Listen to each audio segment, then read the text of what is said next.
Peace can be achieved today if Vladimir Putin removed his troops from Ukraine, if he ceased this unprovoked, illegal, brutal, full-scale invasion of Ukraine. So I think it sounds rather hollow coming from a representative of the Russian government to suggest that anyone else is responsible for this conflict other than Vladimir Putin himself. So in terms of talking between the UK and Russia, there are no talks on the table. That's not something that the government's interested in pursuing in trying to bring an end to the war. Well, no, we absolutely do want to bring an end to this war, but what we want to do is make sure that Ukraine's sovereignty is respected, that the UN Charter is respected. The Russian Federation, Vladimir Putin, sent tanks, has sent missiles, has sent troops into Ukraine, is attempting to brutalize that country. We should never lose sight of that. And as I say, this conflict, this war could come to an end today if Russia were to withdraw its troops. OK, let's talk interest rates. Really big day today. We're expecting that announcement from the Bank of England. Some suggestion that the interest rate could go from 4.5 to 4.75% today, could jump as high as 5%. Is the Bank of England pursuing the right course in putting up interest rates? This will be the 13th time, and it's not worked so far. Well, we know that the Bank of England is independent in its decision-making with regard to interest rates. Obviously, it has an inflation target which it needs to pursue. And, of course, we are seeing inflation in significant part because of the upward pressure on food and fuel prices, which are being amplified by this war in Ukraine. So the Bank of England is independent and will make decisions accordingly. But the Prime Minister has made it one of the government's priorities, and all of us across government are working towards this, which is to bring down inflation, bring down interest rates, to help those hardworking families afford their monthly bills, and that's what we are relentlessly focused on.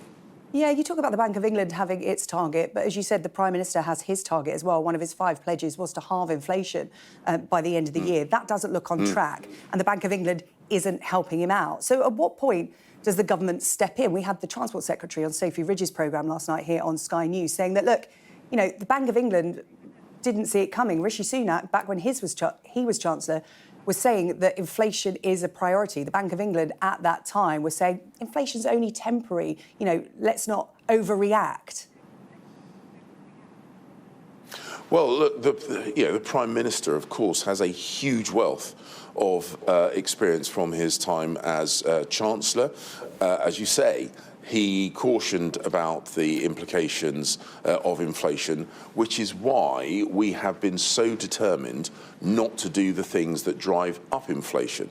And that's in stark contrast with what we see from the Labour Party, who are talking about inflation-busting pay rises driven by their union paymasters.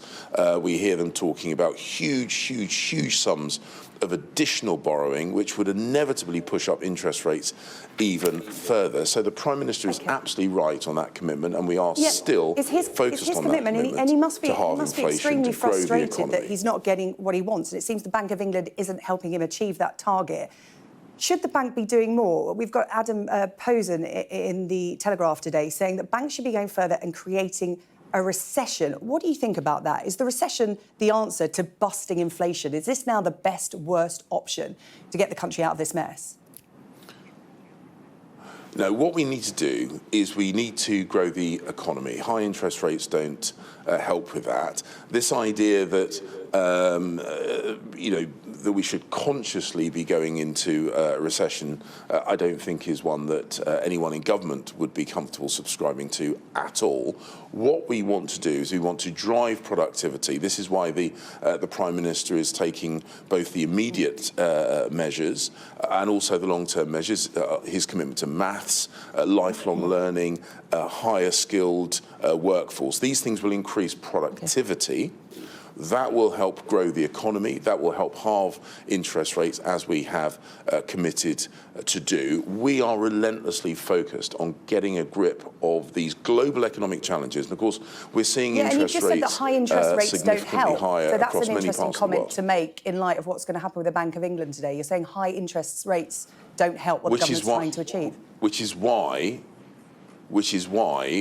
the Prime Minister, the government as a whole, is committed to driving down those interest rates, halving those interest rates, growing the economy. Well, how are they going to do that? How are they going to do that? Let's talk about some practical measures, because someone always profits from a crisis, and in this point in time, it's the banks. Labour have come out with a plan today, and they're talking about forcing lenders to do more to help people with their mortgages. And there's also been this idea mooted of a windfall tax on banks, because they're having huge profits off borrowers, and they're not really passing those on to savers. So by the nature of that, they're sitting on huge profits. Should there be a windfall tax on the banks to help in this current situation? Well, the Chancellor has and will continue to meet with the financial service industry, particularly those lenders, to make sure that they are doing the right thing by their customers. Now, obviously, the relationship between a bank's customers and the bank is a commercial relationship between them, but the government is absolutely making sure that the financial services industry is doing the right thing by their customers, providing flexibility where needed by the customer and possible by the lender. This is what we are doing to address the immediate issue. But ultimately, what this is about making sure we see growth back in the UK economy, we see that inflation halving, we see debt reducing. These are the economic priorities that the government has got. This is what we're working on. And again, I do remind viewers that Labour come out with what are only ever meant to be headline-grabbing ideas. They are not implementable in the real world, because if we started following the Labour solution to these problems, it would make inflation worse. Okay, it would make hard-working families' situation worse. I'll be testing Labour on that later, because they're coming on the programme to talk about those measures. So I will talk to them about that and underline that. Just a final point. You were missing on Monday for that vote on the Privileges Committee report. You didn't vote. Why didn't you? And if you had been there, how would you have voted? Well, look, the sad truth is, being the Foreign Secretary, and I can't remember exactly what was in my diary at that point in time, but because I travel a lot and because I have a lot of commitments with the international community here in the UK, it is often the case that I miss votes. OK, a lot of people are saying it's quite funny that the Prime Minister, the Foreign Secretary, the Home Secretary and the Chancellor were all really busy on that Monday. A lot of people are saying it's quite convenient. And, you know, also, these are the four great offices of state not turning up for a really important vote about democracy and truth. How would you have voted? The point is, to a large extent, that vote was a moot point. It was about the sanctions on a person who had, at that point, already stood down as a member of Parliament. Now, the Leader of the House made it very clear that we respect the work of the Privileges Committee. Ultimately, then why didn't you turn up to vote? Positions, is your friendship with Boris Johnson more important than standing up for the democratic process? You know, the Privileges Committee found that a former Prime Minister So, Sarah Jane, I was in the middle of answering. I was in the middle of answering. I was literally in the middle of answering when you cut me off. The point that you've made, where you're highlighting government positions, this was a free vote. This was House business. It's not government business. It's not whipped, and it's down to individuals. As I say, the Leader of the House said how important the work of the Privileges Committee was. As I say, I felt to a large extent the vote was a moot point, because the person involved had left the House, and therefore on the principle I didn't prioritise it against the other work that I was going to do. OK, James Cleverly, the Foreign principle Secretary. was I have a job to do as far. OK, all right, your job took precedence. OK, James Cleverly, Foreign Secretary, thank you very much for answering our questions here on Breakfast.